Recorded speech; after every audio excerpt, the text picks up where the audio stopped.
प्रभु में प्रिय भाइयों और बहनों, प्रभु यीशु मसीह के नाम से आपके स्वागत है।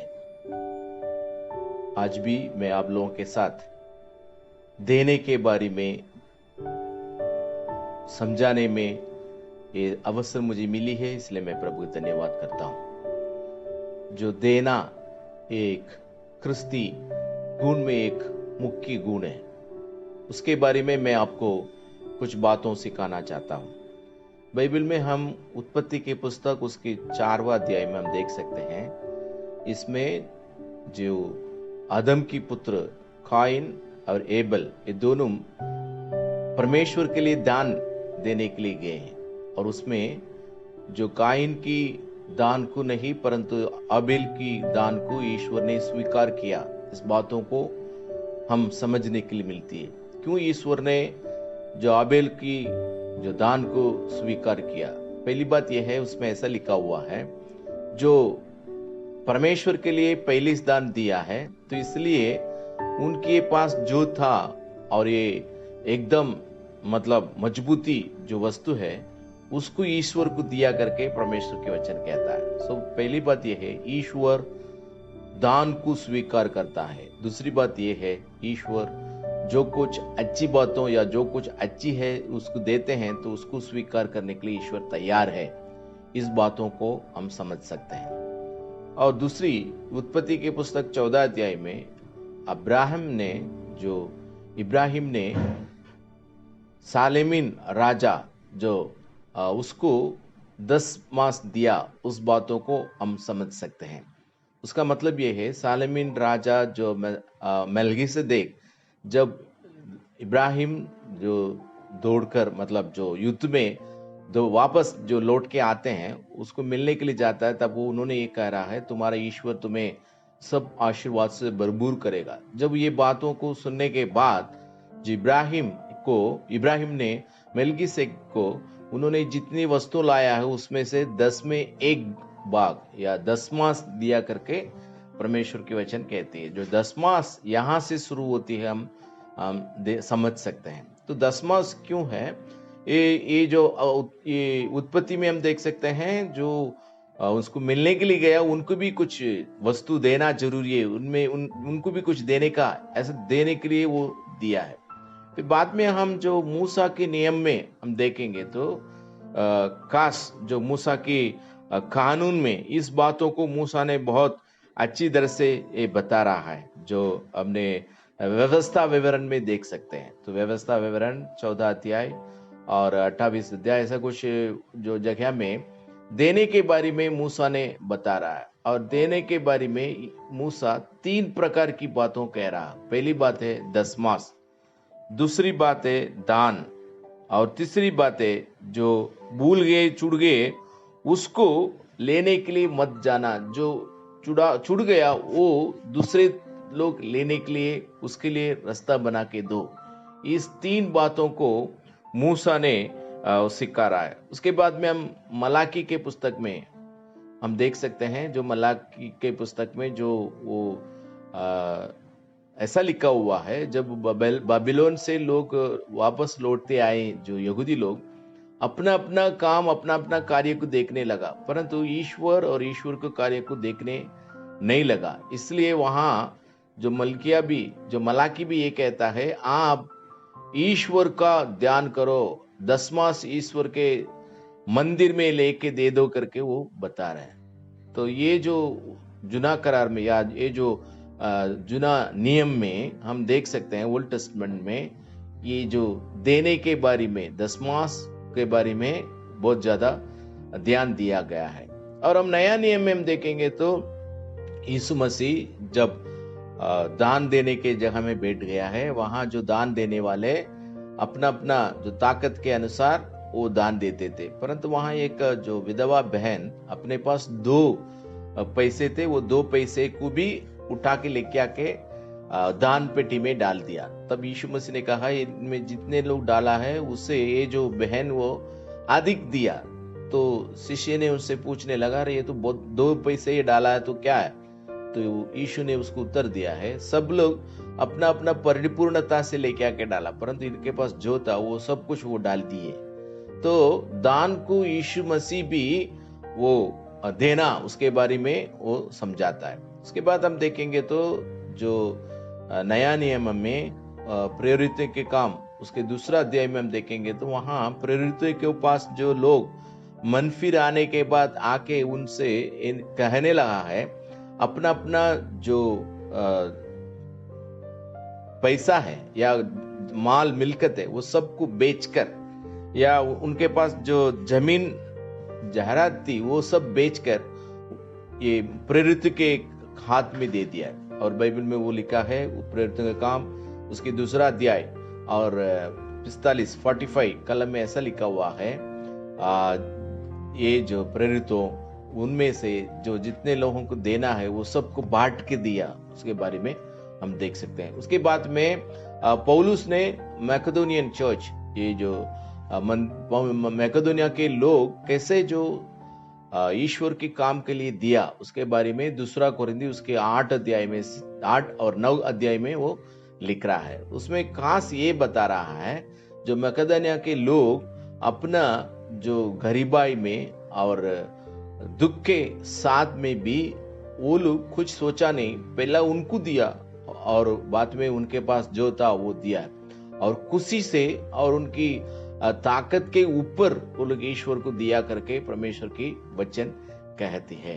तो ये जो देने के बारे में परमेश्वर के वचन हमको ये कहता है हम देना जरूरी है, और किसको देना इसके बारे में भी हम समझना जरूरी है। पहला हम देखेंगे तो जो मूसा अपना नियम में ये कहता है किसको देना, तो वो ये कहता है 4 प्रकार की लोगों को वो बता रहा है। पहला तो लेवी, दूसरा जो अनाथ या अनाथ लोग, और तीसरा जो विधवा लोग, और चौथा जो परदेसी।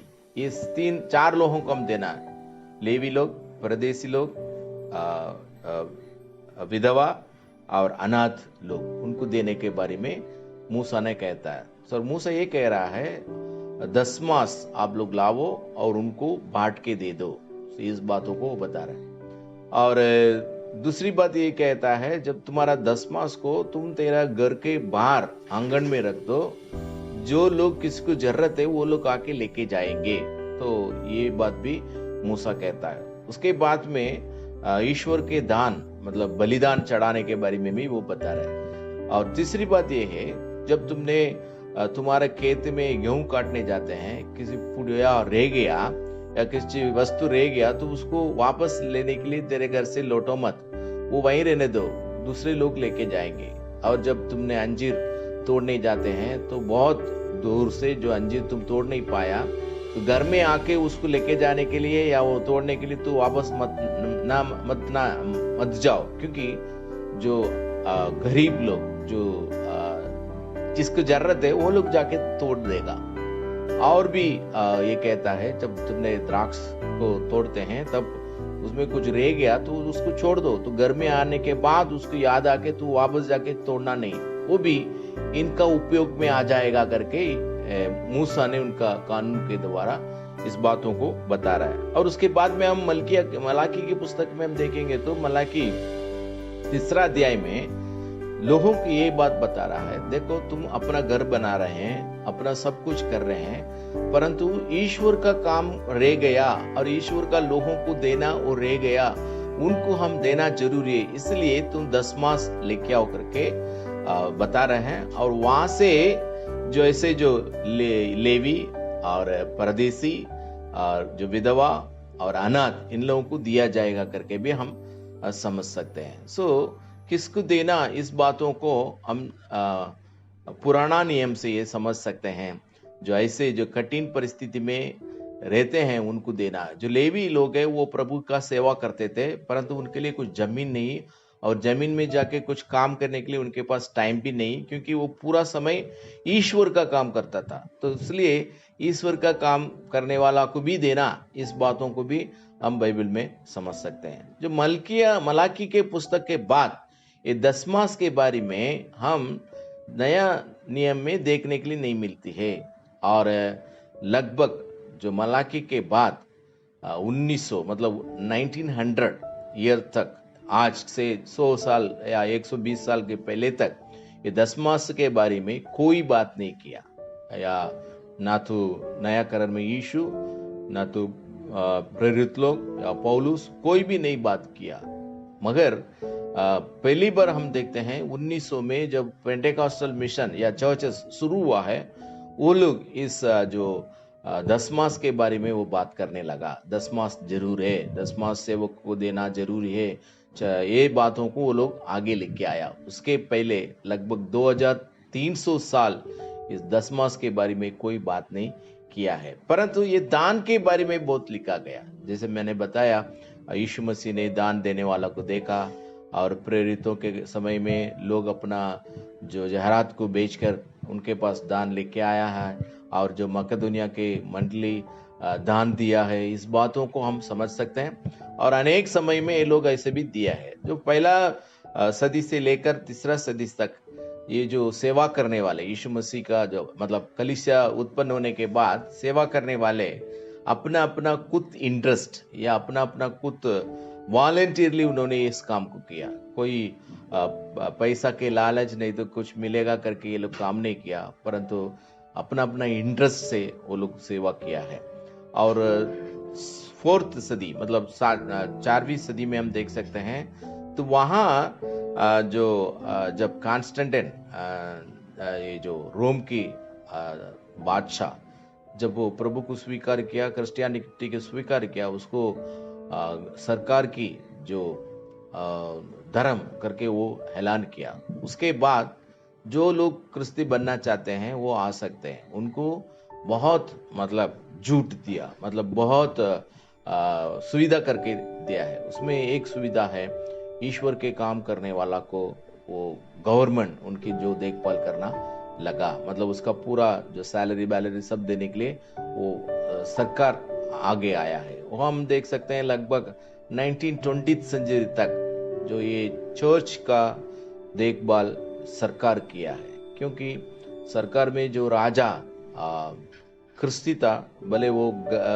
कैथोलिक या प्रोटेस्टेंट, मतलब हम 1517 में हम देख सकते हैं जो मार्टिन लूथर जब वो क्रिस्ती बना, उसके बाद में जो प्रोटेस्टेंट जो शुरू हुआ, उस प्रोटेस्टेंट जिस राज्य में था वहाँ के राजा लोग उनको मदद करने के लिए आगे आया। सो सरकार जो चर्च का देखभाल किया। परंतु 1901 में जब ये पेंटेकॉस्टल मिशन शुरू हुआ, वो सबसे ये जो दसमास के बारे में बात करने लगा है। उसके पहले भी हम देख सकते हैं 18, 19 और 20th सेंचुरी में जो मिशंस, बहुत मिशन कहाँ सेवा ना शुरू हुआ या सेवा नहीं है, वहाँ कलीसिया नहीं, वहाँ सेवा कलीसिया बनाना जरूर है करके अनेक प्रकार अनेक देश से, लगभग America, England, German, France, Italy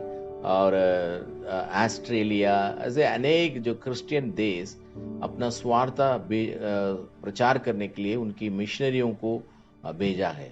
Methodist, LMS, CMS, एसपीजीसी के ऐसा। तो वो लोग जब इधर आए थे तो यहाँ सेवा करने के लिए, तब उनका उधर का जो लोगों से दान इकट्ठा करके इनका सेवकाई को और उनका सेवकाई को बढ़ाने के लिए उन्होंने बहुत मदद में आगे आया करके इतिहास बताती है। सो मिशन को लोग अपना दान से उन लोग सपोर्ट किया करके हम इतिहास में पढ़ सकते हैं। जैसे मैंने बताया, जो पेंटेकॉस्टल मिशन शुरू होने के बाद ये जो दसमास के बारे में बातों आगे आया है। अभी कुछ 25-30 साल के पहले तो सब लोग जो मिशन माइंडेड थे, मिशन को देना है, सब कुछ बात करते थे। परंतु ये जो पेंटेकॉस्टल मिशन में जो लोग ये बोलने लगा है, जो तुम लोग पवित्र आत्मा को ना पाया तो तुम लोग क्रिस्ती नहीं है, तुम लोग स्वर्ग में नहीं जा सकते हैं, तुम लोग ये नहीं करेगा तो तुम स्वर्ग में नहीं जा सकते हैं, तो दसमास नहीं देगा तो तुमको ईश्वर मारेगा।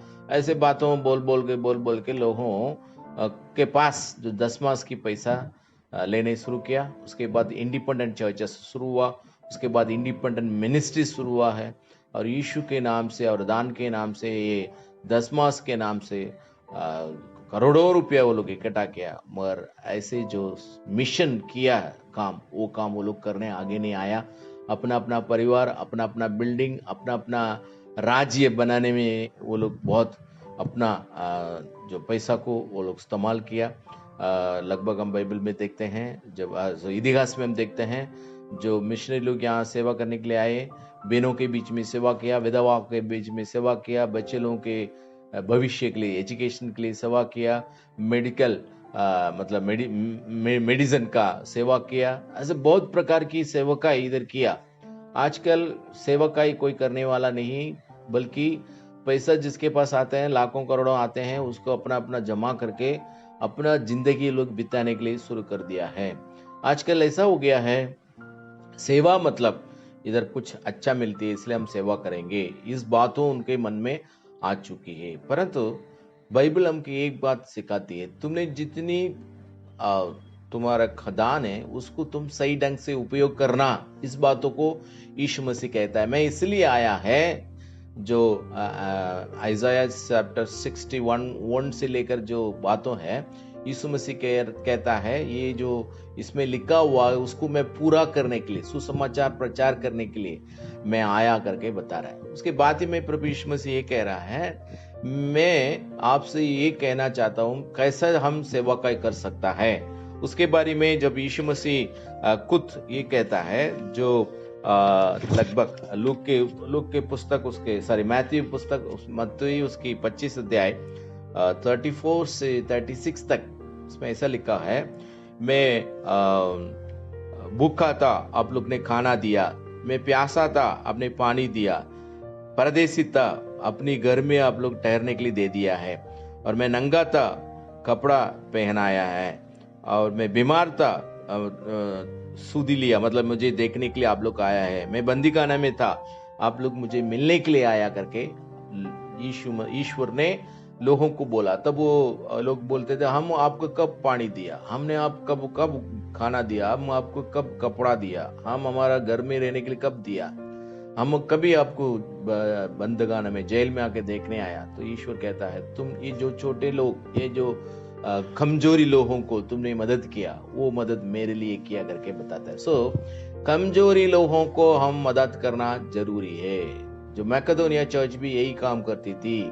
उनके पास कुछ भी नहीं था, बहुत गरीब थे और बहुत सत्तावनी में चल रहे थे, और उनके जीवन में कुछ भी नहीं थी। परंतु परमेश्वर का वचन कहता है, वो लोग अपने आप को ईश्वर को दिया, और अपना जो कुछ था वो भी ईश्वर के काम के लिए दिया। खास जो पवित्र लोगों की मदद के लिए, जो भूखे मर रहे थे, उनके लिए कुछ मदद करने के लिए वो लोग आगे आया करके परमेश्वर के वचन कहता है। तो हम परमेश्वर की काम को, कार्य को देना जरूरी है, और वो हमारे कलीसिया के द्वारा हम उसको करना जरूरी है। भले हम एक दूसरे की देगा तो अपना खुद का बना के अपना वो पैसा कुछ खर्च करने के लिए आगे नहीं आएगा, परंतु वो जमा करता है। परंतु कलीसिया के देने से कलीसिया जो जरूरियात लोगों को ढूंढ कर उसको और बहुत देने के लिए आगे आ जाती है। तो इसको हम समझना जरूरी है। सो देना जरूरी है। किसके लिए देना है? तो हम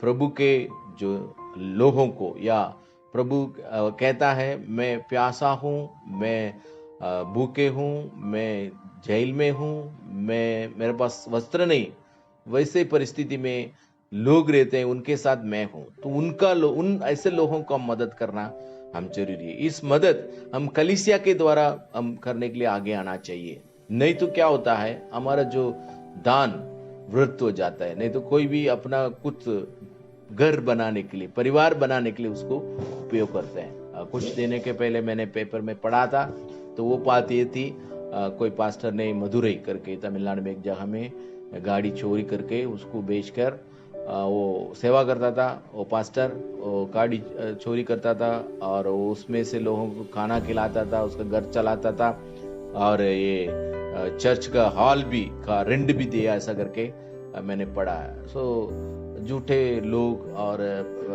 जो सेवा की धरस वगैरह के लोग बहुत आजकल आ गया है, जो इसमें बहुत पैसा मिलती है, इसको में कुछ हमें हमारा जिंदगी अच्छा हो जाता है, ऐसा सोचने वाले बहुत लोग हैं। तो हम इसमें सावधान रहना जरूरी है। हम जो देते हैं वो ईश्वर को देना है। हम जो देते हैं वो ईश्वर किसके साथ है उनको देना है, वो भी हम चर्च के द्वारा देना जरूरी है। जब हम देंगे तो ईश्वर जरूर उनके द्वारा बहुत बड़ा काम और चमत्कारिक काम हो सकती है। तो बाइबल में हम देख सकते हैं कौन ईश्वर का काम को दे सकते हैं। जो लोग मन फिराते हैं, जो लोग अपना रिपेंडेंस होते हैं, वो लोग देंगे। जब हम जाकी के जीवन में देखेंगे तो यीशु मसीह के देखने तुरंत उन्होंने कहा, मैं मेरा जो संपत्ति है इसमें आधा गरीब लोगों को बांट दूंगा, और मैं जिसके पास ज्यादा ले लिया तो उसको मैं 4 गुना उनको वापस करूंगा। तो इस बातों को वो खुद कह रहा है, क्योंकि जब उसके जीवन में मन फिर आया तो वो कुछ नहीं, मेरे पास जो कुछ वो भी कुछ नहीं करके वो समझता है। वैसे हम मकदूनिया के लोग, और जो प्रेरित के पुस्तक में 2 अध्याय में पढ़ते हैं, जो वो लोग प्रभु में आए, वो लोग मन फिर आने के बाद अपने को तुच्छ गना, अपने पास जो वस्तु था उसको भी तुच्छ गना, ईश्वर के काम के लिए देना शुरू किया। हाँ, ये सब कुछ ईश्वर का है। भजन संगीता 24 उसके पहले अध्याय पहला वचन में ये कहता है, पृथ्वी और उसमें अंदर जो है वो सब कुछ ईश्वर का है। ईश्वर का है, हम ईश्वर को देना है। हम काम करने के लिए ताकत वो ईश्वर देता है, हमको जो फल वही देता है, तो उसको और देना जरूरी है। जिसके पास नहीं है उनको, जिसके पास है वो लोग देना जरूरी है। हम देंगे, उसके द्वारा ईश्वर के नाम का महिमा करेंगे। परमेश्वर हम सबको आशीर्वाद दे। आमीन।